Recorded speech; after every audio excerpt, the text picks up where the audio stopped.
പ്രഭാത ഭക്ഷണമായിട്ടോ വൈകിട്ട് 4 മണിക്ക് അല്ലെങ്കിൽ രാത്രിയിലെ ഫുഡായിട്ട് നമുക്ക് കഴിക്കാൻ പറ്റുന്ന നല്ലൊരു കടല റോസ്റ്റ് ഉണ്ടാക്കാം.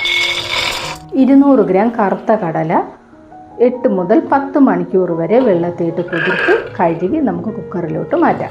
1.5 കപ്പ് വെള്ളം ഒഴിച്ച് ആവശ്യത്തിന് ഉപ്പും അല്പം വെളിച്ചെണ്ണയും ഒഴിച്ച് 5 വിസിൽ വരുന്നത് വരെ നമുക്ക് കുക്ക് ചെയ്യാം. നമുക്ക് കടല വെന്താന്ന് നോക്കാം. ഇതൊരു 90% വെന്താൽ മതി. ബാക്കി വെള്ളം നമുക്ക് വറ്റിച്ചെടുക്കണം. വെന്ത് കുഴ ആവാൻ പാടില്ല. ഒരു 20 ഉള്ളി ചെറിയ പീസുകളായിട്ട് നമുക്ക് ചോപ്പ് ചെയ്ത് മാറ്റാം. പാൻ ചൂടാകുമ്പോൾ 1 ടേബിൾ സ്പൂൺ വെളിച്ചെണ്ണ ഒഴിച്ച് അതിലേക്ക് 1/4 സ്പൂൺ കടുക് പൊട്ടിച്ച് ചോപ്പ് ചെയ്ത് വെച്ചിരിക്കുന്ന ഉള്ളിയിട്ട് 2 വറ്റൽമുളക്, കുറച്ച് കറിവേപ്പില, ആവശ്യത്തിന് ഉപ്പൊഴിച്ച് വഴറ്റുക.